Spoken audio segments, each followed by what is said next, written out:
What if the safest place on Earth was actually a 6-foot hole in the ground? We are conditioned to believe that diplomacy is the shield of civilization, a thin line of words holding back the fire. But in October 1962, that shield didn't just crack, it vanished. Imagine a 2026 where the United States is a ghost story told in the dark, and the Soviet Union is a machine that forgot how to stop. What if the standoff in the Caribbean didn't end with a secret deal, but with a blinding, absolute light? I am your chronicler, and you are watching the Fate Flip History, your only archive for the worlds that almost were. Today, we are opening the most radioactive vault in our collection, the reign of the Red Tsar. We are stopping the clock on Black Saturday, October 27, 1962. In your history, a Russian captain kept his cool. In this flip, he loses it. Before we descend into the bunkers of this broken timeline, hit that subscribe button and join the archive. You don't want to be left in the shadows when the next flip happens. Now, prepare yourselves. We are entering the 2026 of the hot war era. History tells us of a narrow escape, a fluke of human restraint. In our timeline, Kennedy and Khrushchev looked into the abyss and blinked. But in this archive, the Soviet submarine B-59, depth-charged into madness by the U.S. Navy, loses all contact with the surface. Captain Savitsky, sweating in a 120-degree steel tube, believes the Third World War has already begun. He doesn't wait for a signal. He launches a 10-kiloton nuclear torpedo. The USS Beale vanishes in a wall of radioactive water, and the world follows it into the flames. The dominoes fall with the terrifying speed of physics. This isn't a war of armies, it's a war of latitudes. Within 6 hours, every city with a population over 50,000 in the Northern Hemisphere is a pillar of fire. The economic collapse is instantaneous. It isn't a recession, it is an absolute erasure of the concept of value. By the 1970s, the survivors have retreated into bunker Soviets, isolated, self-sustaining city-states buried miles beneath the Ural Mountains and the Great Basin. Geopolitics is dead. There is only the deep state, literally. The world didn't just change, it regressed into a high-tech dark age where the surface belongs to the wind and the radiation. Fast forward to today, June 2026. Welcome to Novo-Moskva, a subterranean nightmare carved into the Siberian permafrost. Forget the sun.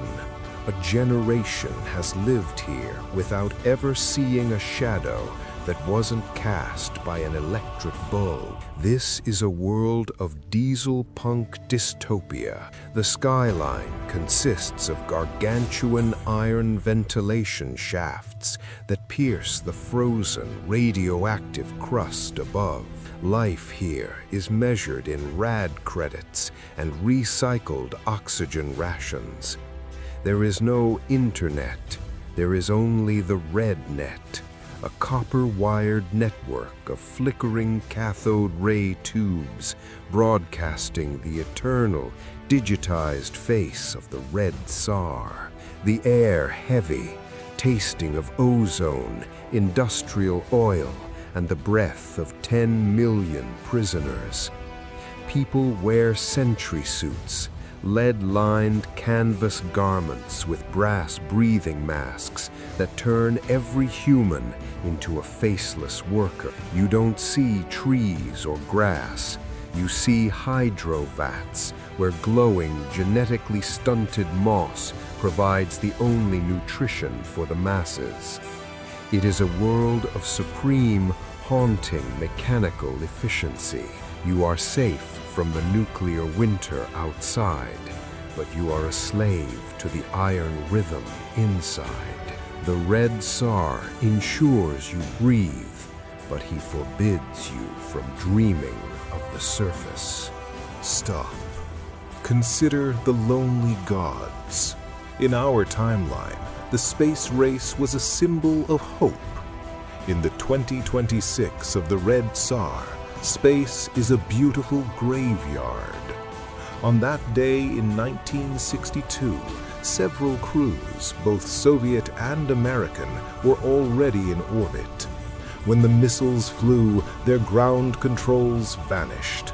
They watched their homelands turn into a grid of glowing embers from 300 miles up. Today, their descendants still inhabit the Mir X station, a massive rotating scrap heap of salvaged satellites and scavenged oxygen tanks. They are the eternal citizens of the void. They watch the Earth every 90 minutes, seeing a gray, scarred sphere covered in eternal storms. To the people in the bunkers below, these astronauts are mythical deities, the Star Watchers. To the astronauts, the people below are ants trapped in a burning nest. They have the most perfect view of the end of human history, and no way to reach it. Now, walk past the iron statues of the Tsar and the humming generators. Look into the eyes of a child born in Sector Level 9. For them, a blue sky is a fairy tale, as legendary as a fire-breathing dragon. They live in a world where the most precious commodity isn't gold or data, but a single, unmutated apple seed kept in a pressurized glass jar. The emotional reality of 2026 is collective grief. Every family keeps a memory box, a few scorched Polaroid photos of a world with oceans and forests, relics of a paradise they were born too late to see. The KGB cognition system monitors neural frequencies through sensors in the walls. If your despair reaches a level that threatens the social harmony of the bunker, the ventilation system releases a fine mist of chemical sedatives. You are happy by state mandate. But beneath the chemical haze, there is an agonizing ancient hunger for the light. In this world, the greatest act of defiance isn't a riot, it's drawing a picture of a tree on a rusted iron wall. We have achieved total peace, but it is the peace of a 1,000-year tomb. The coin is spinning in the air, reflecting the harsh, flickering red neon of the citadel. We have seen a 2026 of absolute iron, a world where the Cold War never ended, it just buried us alive. A world where technology serves only to keep the survivors breathing in a mausoleum of their own making. We saved the ideology, but we lost the planet. We protected the revolution, but we executed the future. As your chronicler, I must ask you the question that defines the fate flip history. Was the long peace of our own world a miracle of human wisdom, or just a terrifying fluke of luck? Would you trade the chaotic, dangerous freedom of our nuclear-armed present for the cold, guaranteed survival of the Tsar's iron bunker? Go to the comments right now and debate this. Was Captain Savitsky a villain in our world, or a man who simply had a different fate? Your answers finalize the history of this archive. If the cold wind of the Siberian waste reached you today, hit the like button and share this archive. Don't forget to subscribe to the Fate Flip History and hit the bell icon. Don't be the one left behind in the dark when the next vault door creaks open. Our library is infinite, our curiosity is aflame against the winter, and the next flip is already in motion. I am your chronicler. Watch the horizon until the next flip.